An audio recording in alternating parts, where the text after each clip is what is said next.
Assalamualaikum warahmatullahi wabarakatuh. Alhamdulillahirrabbilalamin. Asyhadu an la ilaha illallah wa asyhadu anna Muhammadar Rasulullah. Raditu billahi rabba wa bil islami dina wa bi Muhammadin nabiyya wa rasula. Rabbi syrah li sadri wa yassir li amri wahlul 'uqdatam min lisani yafqahu qawli. Alhamdulillah, kita lanjutkan perkuliahan kita tentang manajemen pemeliharaan sapi perah, induk, dan laktasi ya. Nah, pada subbab kali ini akan kita bahas pengawasan birahi dan perkawinan. Untuk mengetahui perkawinan yang baik, bagaimana kondisinya, nanti kita akan jelaskan lebih rinci tentunya. Nah, kita tahu sapi-sapi dewasa yang sedang berproduksi setelah beranak, susunan alat reproduksinya mengalami perubahan, terutama bentuknya ya. Organ tubuh, terutama alat reproduksinya ya, akan berfungsi kembali sebagaimana mestinya yang diperlukan waktu atau selama lebih kurang 40 hari setelah melahirkan.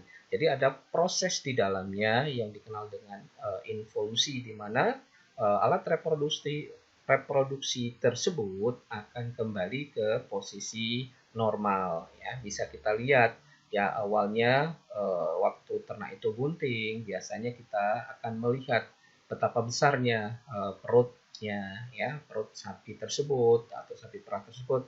Tetapi setelah dia melahirkan atau partus, maka dia akan mengempes. Nah, itu sesuatu yang luar biasa tentunya ya.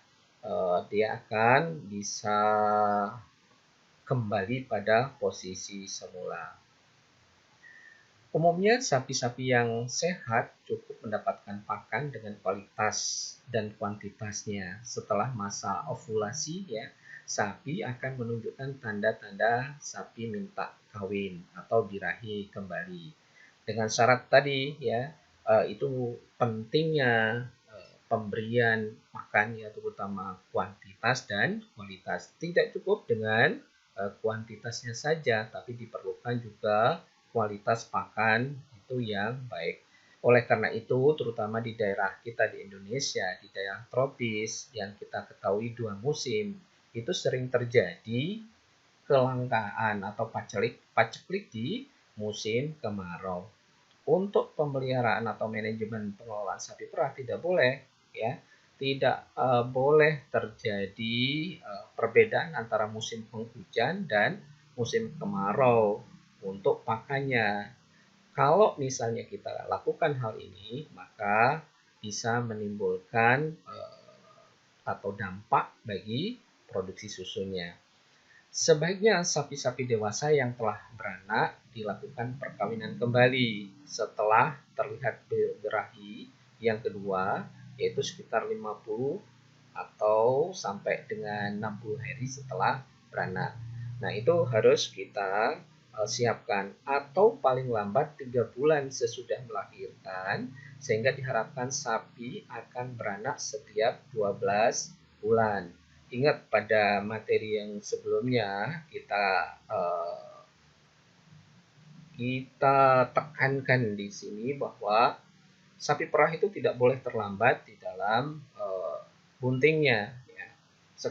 Sekali kebuntingan itu terlambat, membengkakkan pada biaya yang sangat tinggi, karena kita tahu pakan sapi perah itu sangat mahal, kemudian menuntut kualitas yang bagus, yaitu sudah barang tentu harganya juga mahal. Begitu dia mundur sebulan 2 bulan, maka akan menimbulkan masalah di dalam pembiayaan. Tetapi kalau kita tertib dan bisa kita tetapkan atau bisa waktunya itu bisa kita kelola dengan baik, maka keuntungan itu akan lebih optimal tentunya. Jadi tidak ada istilah di dalam sapi perah itu tidak bunting ya, walaupun dia masa laktasi tentunya. Nah, untuk mendapatkan suatu keberhasilan perkawinan sapi ya, atau dikenal dengan service per conception, yaitu persentase kebuntingan yang tinggi dapat digunakan pedoman saat perkawinan yang tepat pada sapi perah. Nah, ini bisa kita lihat ya, gambaran kasarnya sebagai berikut. Nah, ini ada waktu birahi misalnya. waktu birahi pada pagi hari, kapan dikawinkan yang tepat? Harus hari ini juga ya.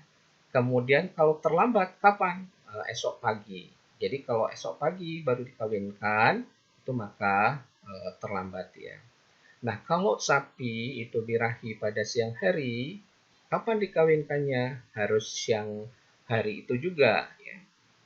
Kalau besok setelah siang, maka itu akan terlambat di dalam proses mengawinkan sapi tersebut.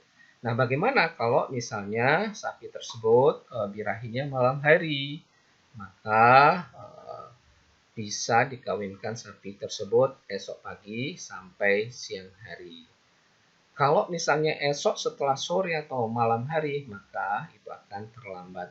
Nah, ini adalah momen-momen penting yang harus dipahami oleh peternak ya.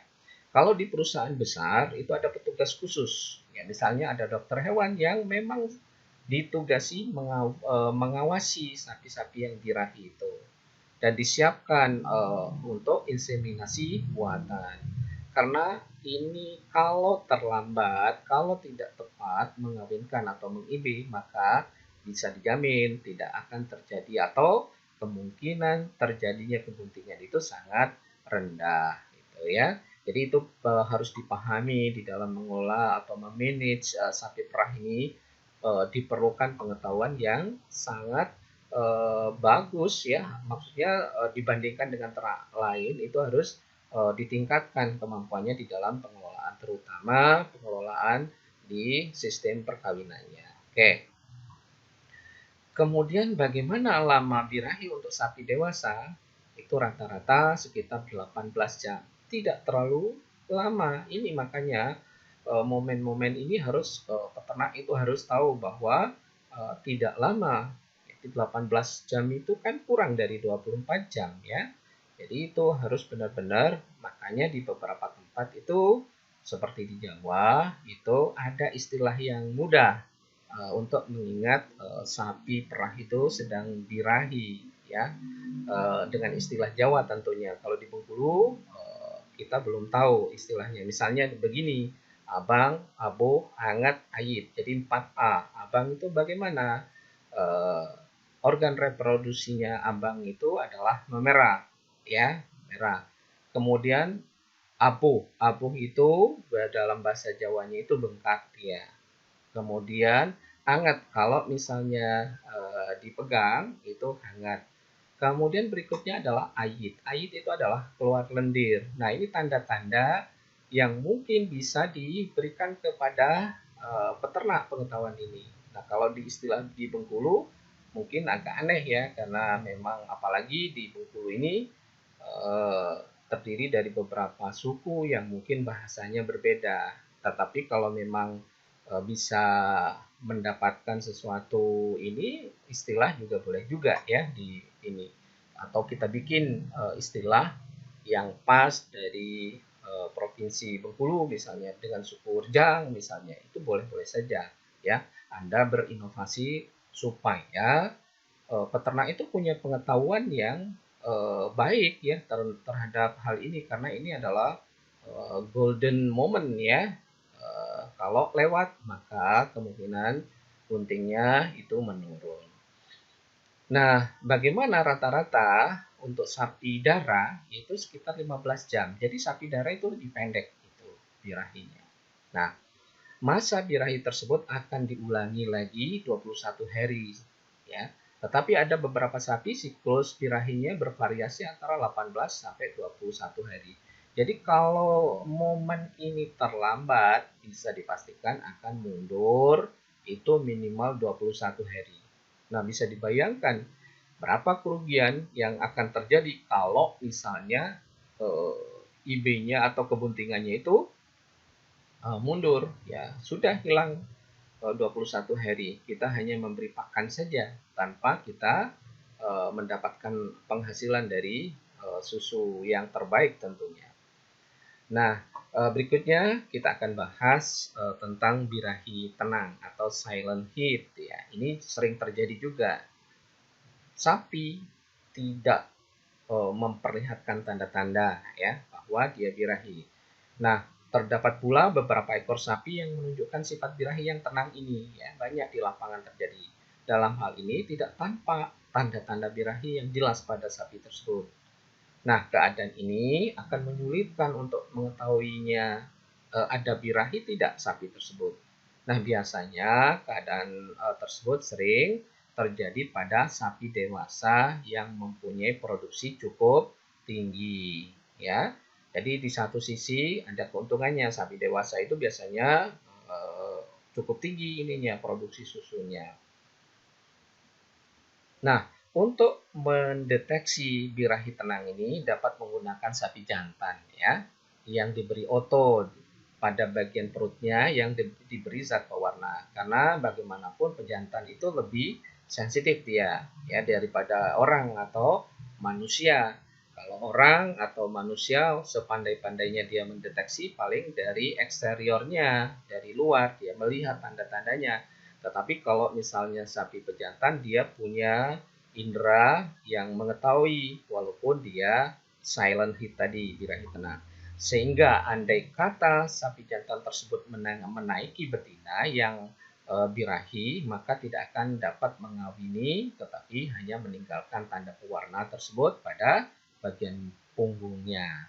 Intinya begini, dikasih ya alat khusus ya, terutama di alat reproduksi pejantan tersebut ya, supaya tidak bisa mengawini. Nah, tetapi begitu dia naik mau mengawini akan ada warna yang nampak di sapi betina tersebut, sehingga kita tahu nanti misalnya begitu kita periksa ada tanda misalnya ada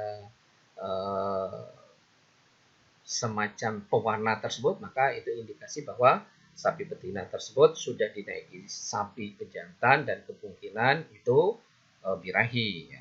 Nah, untuk mendapatkan efisiensi reproduksi yang baik, banyaknya perkawinan dengan IB atau kawin suntik untuk setiap ekor sapi sampai menjadi bunting adalah paling banyak dilakukan sampai 2 kali perkawinan. Nah, ini untuk evaluasi ya, menjadi catatan untuk recording supaya jangan sampai ya, kalau kita meng-IB itu berarti kalau 2 kali itu kan 21 hari kali 2 sekitar 40 hari ya. Jadi kalau misalnya sapi betina itu tidak bunting 2 kali perkawinan, itu perlu dipertimbangkan untuk dikeluarkan atau dikaling karena ini akan mengganggu ya skala usaha atau produksi nantinya ke depan. Jadi dianggap bahwa sapi tersebut tidak mempunyai atau kurang fertilitasnya. Jadi dipertimbangkan kalau di perusahaan itu langsung dikeluarkan, dikaling atau dijual ya. Berarti ternak tersebut tidak produktif. Nah, pelaksanaan perkawinan yang kurang baik ya. Ini ada apabila seekor sapi mendapatkan lebih dari 2 kali kawin yang tidak bunting, kemungkinan adanya kelainan. Misalnya ya, yang pertama, pelaksanaan perkawinan yang kurang baik disebabkan waktu perkawinan tidak tepat, kemudian frozen semennya yang dipakai untuk inseminasi buatan fertilitasnya rendah, karena penanganan yang kurang baik. Jadi bisa petugasnya bisa frozen semennya ya. Yang kedua atau B, kondisi sapi betina yang malnutrisi. Malnutrisi yaitu kurang baiknya pakan yang diberikan, baik kuantitas maupun kualitasnya. Jadi kembali lagi ya, tidak hanya secara genetik, tidak hanya dari petugasnya, tidak hanya dari frozen semennya ya, atau straw atau spermatozoa yang disiapkan, tetapi juga si betinanya itu harus mendapatkan pakan yang bagus juga gitu ya. Jadi jangan sampai terjadi kekurangan nutrisi ya. Kemudian berikutnya bisa disebabkan adanya kelainan yang terdapat pada alat kelamin betina tersebut ya. Bukan berarti hanya malnutrisi saja. Kalau misalnya pakannya terlalu bagus ya, sehingga sapinya gemuk ya, itu juga bisa mengganggu pada fertilitasnya. Kadang-kadang alat reproduksinya itu tertutupi oleh lemak sehingga spermatozoa tidak bisa mencapai ovum ya. Ini juga akan berpengaruh. Kemudian yang berikutnya penyebabnya adalah suhu lingkungan yang terlalu tinggi. Hal ini dapat menurunkan fertilitas spermatozoa atau indung telur dari sapi betina. Kita tahu sapi FH atau Friesen Holstein itu berasal dari Belanda, ya. Belanda itu adalah daerah yang temperate dengan suhu yang dingin. Kemudian kita pelihara di Indonesia, itu bisa dipahami kondisinya bisa terjadi ya karena perbedaan suhu. Kalau untuk sekarang kan bisa diantisipasi ya, rata-rata di Indonesia itu sapi perah itu kan ditempatkan di daerah yang beriklim atau bersuhu dingin. Kalau di Bengkulu kan di daerah Kepayang ataupun Curug yang suhu cukup dingin ya, untuk supaya sapi perah tersebut bisa hidup dengan baik, tentunya tidak terganggu oleh suhu ya. Nah, yang berikutnya adanya penyakit kelamin, misalnya vaginitis, metritis, dan lain-lain. Ya, sempat misalnya eh, beberapa ini ya bisa juga mengganggu ya, penyakit-penyakit tertentu yang berhubungan dengan kelamin ini. Kemudian yang ke F ya, petugas yang menangani kurang terampil atau bukan ahli di bidang reproduksi ini juga akan berdampak pada angka kebuntingan yang kita peroleh. Ya. Begitu pentingnya, begitu strategisnya kita mengawinkan sapi itu. Oleh karena itu peternak wajib, kalau peternakan rakyat itu wajib mengetahui terutama tanda-tanda birahi tersebut dan segera lapor ke inseminator ya. Atau kalau punya pejantan sendiri itu akan lebih baik karena bisa terdeteksi oleh pejantan. Nah, bagaimana pemeliharaan masa kebuntingan? Ya, kita akan bahas ya. Apabila 21 hari kemudian setelah sapi betina tidak menunjukkan tanda-tanda birahi kembali, ya, atau 2 kali masa birahi tidak muncul, berarti perkawinan tersebut dapat dikatakan jadi, ya, berarti berhasil gitu. Untuk mengetahui apakah sapi perah yang dikawinkan telah bunting, maka perlu dilakukan pemeriksaan kebuntingan. Diistilahkan PKB ya, pemeriksaan kebuntingan setelah 2 sampai 3 bulan sapi tersebut dikawinkan yang terakhir. Jadi bisa diperiksa. Kalau misalnya manusia itu kan menggunakan USG, tetapi belum ada sampai sekarang. Ya ada ya, kita terutama di Bengkulu ya belum punya yang namanya USG untuk ternak gitu ya. Kalau di beberapa tempat seperti di BB itu kebetulan ada Fakultas Kedokteran Hewan, mereka punya alat untuk memeriksa apakah ternak itu bunting ya seperti layaknya manusia. Tapi alhamdulillah di Bengkulu belum ada ya. Jadi selama ini kita lihat itu belum ada. Jadi paling dengan pemeriksaan secara PKB ini ya, memasukkan tangan kita, kemudian kita lihat tanda-tandanya ya, bagian-bagian tertentu seperti ini melakukan IB, tetapi kita memeriksa bagian-bagian tertentu yang mungkin menjadi tanda-tanda kebuntingan tersebut ya, atau bisa dijadikan tanda-tanda kebuntingan tersebut. Nah, berikutnya adalah pemeriksaan kebuntingan hanya dapat dilakukan oleh petugas yang mengetahui alat reproduksi sapi dan telah mengalami atau berpengalaman atau boleh juga oleh dokter hewan ya. Kemudian lama kebuntingan sapi perah jenis Friesen Holstein ya yang kita banyak pelihara itu adalah rata-rata 9 bulan 10 hari. Sementara lama kebuntingan ini akan berbeda-beda atas dasar pengalaman. Biasanya apabila anak sapi jantan yang dilahirkan akan lebih lama, biasanya 2 hari ya. Ya dikandung lebih lama dia kalau jantan daripada sapi betina. Anak sapi kembar lebih cepat 1 minggu biasanya dilahirkan daripada anak sapi yang lahir tunggal. Itu yang sering terjadi dan pengalaman terjadi seperti itu. Kemudian sapi darah yang beranak pertama kali akan lebih pendek daripada sapi yang telah beranak beberapa kali. Itu yang menjadi pengetahuan umum secara teknis, mungkin Anda bisa melihat di lapangan nantinya.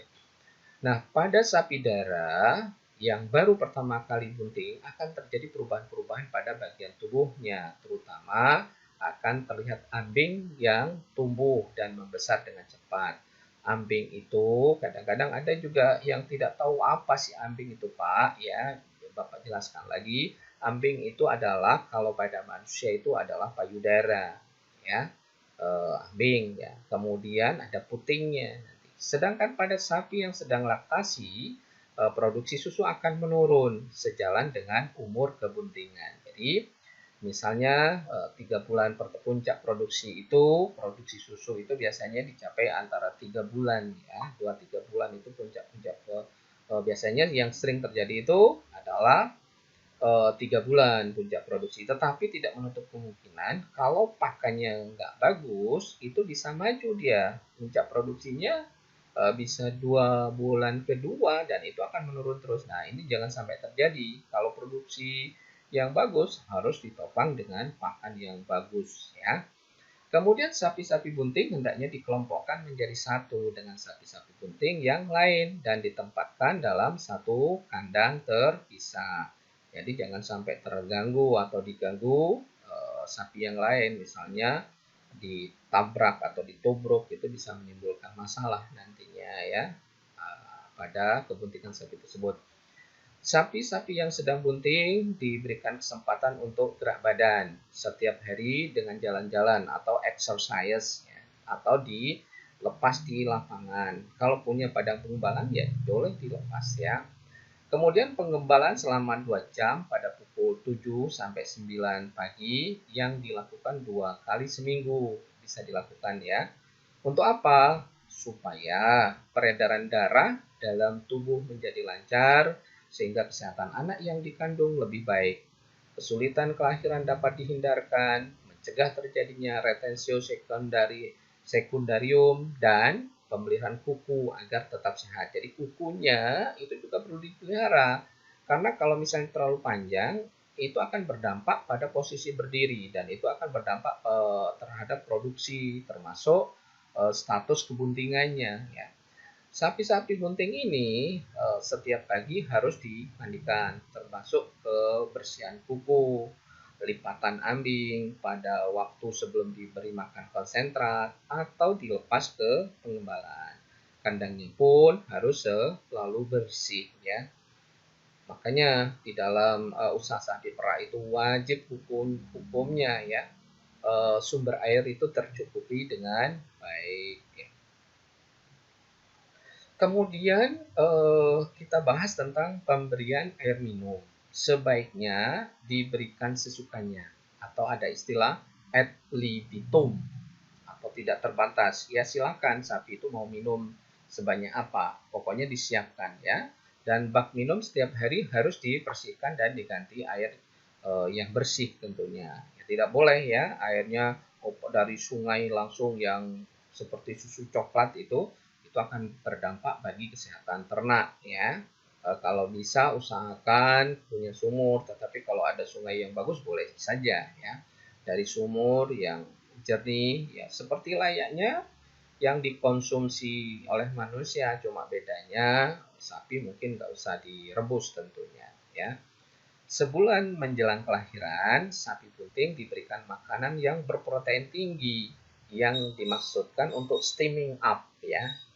Jadi, untuk apa? Untuk mengaktifkan kembali fungsi-fungsi alveoli pada ambing. Jadi di dalam ambing itu ada alveoli, ya, yang di dalamnya itu alveoli ini yang berfungsi untuk memproduksi susu. Kemudian untuk mengembalikan kondisi tubuh sehingga persediaan zat-zat pembentuk air susu sudah siap untuk laktasi berikutnya. Dan yang ketiga atau yang C untuk mempersiapkan kondisi kuat pada saat dan sesudah melahirkan. Jadi kita tahu seperti makhluk yang lain atau seperti manusia harus disiapkan induk atau seorang ibu itu harus disiapkan makannya ya dengan baik dengan protein yang bagus. karena proses kelahiran atau melahirkan atau proses partus itu membutuhkan tenaga yang cukup itu, tidak sembarangan ya. Bayangkan atau ingat ya, jangan sampai pada ternak itu terjadi kesulitan melahirkan gara-gara pakan nggak bagus, karena tidak ada rumah sakit yang di Bengkulu terutama yang bisa sesar misalnya. Kalau manusia sih gampang, begitu tidak bisa melahirkan ya, sudah bawa aja ke rumah sakit untuk disesar. Tetapi kalau sapi perah dengan bobot ya sekitar misalnya 300-400 kilo, nah itu menjadi masalah tentunya ya. Jadi itu harus disiapkan atau diupayakan secara preventif, kita siapkan sapi tersebut dalam kondisi yang prima. Bagaimana caranya? Sudah barang tentu pakan yang berkualitas, baik kuantitas ataupun kualitasnya. Nah, 2 minggu menjelang kelahiran, sapi bunting dimasukkan dalam kandang beranak yang khusus ya, yang telah dibersihkan dan disuci hamakan, serta telah diberi alas jerami kering misalnya atau bedding ya, yang setiap hari harus diganti. Ya. Setelah tanda-tanda kelahiran terlihat, maka segera mempersiapkan kandang pedet yang bersih, jerami kering, dan beberapa alat untuk membantu kelahiran serta bahan antiseptik ya, seperti iodium tinctur, betadine, dan lain-lain. Nanti kalau misalnya memotong plasenta itu harus segera dikasih antiseptik tersebut, ya, iodium tinctur atau mungkin ya yang lain yang bisa digunakan sebagai antiseptik. Ya. Nah, untuk mengetahui tanda-tanda sapi akan beranak, ini dapat dilihat misalnya dapat digambarkan sebagai berikut misalnya ya. Biasanya sapi tampak gelisah dia, bergerak-gerak dia dan tidak mau diam, menguak-nguak dan sering mengacak-acak rumput dalam bak makanan, daun telinganya dikipas-kipaskan, matanya liar ya. Dia seolah-olah gelisah ya. Ya seperti orang ya melihat seseorang yang lagi gelisah itu tidak bisa ditebak dia ininya. Kemudian berikutnya otot-otot di sekitar pangkal ekor dan tulang duduk kelihatan legok ya dan mengendur. Kemudian alat kelaminnya kelihatan membengkak, terutama bagian vulva membesar dan terlihat adanya lendir yang kental. Nah, ambing ya, payudaranya nggak enak juga ngomong payudara, ambing mulai menurun ya. Bapak sudah sebutkan beberapa kali ambing itu ya, tampak lebih besar dan berwarna kemerahan. Kadangkala mengeluarkan susu. Nah, apabila telah terjadi keluarnya pembungkus cairan, menandakan bahwa sapi akan melahirkan. Ya, itu adalah tanda-tandanya. Nah, insya Allah kita akan lanjutkan di dalam pertemuan minggu depan ya. Semoga Anda dalam keadaan sehat, tetap patuhi protokol COVID ya, jaga jarak, cuci tangan, dan memakai masker ya. Nasrun minallah batun karib. Wassalamualaikum warahmatullahi wabarakatuh.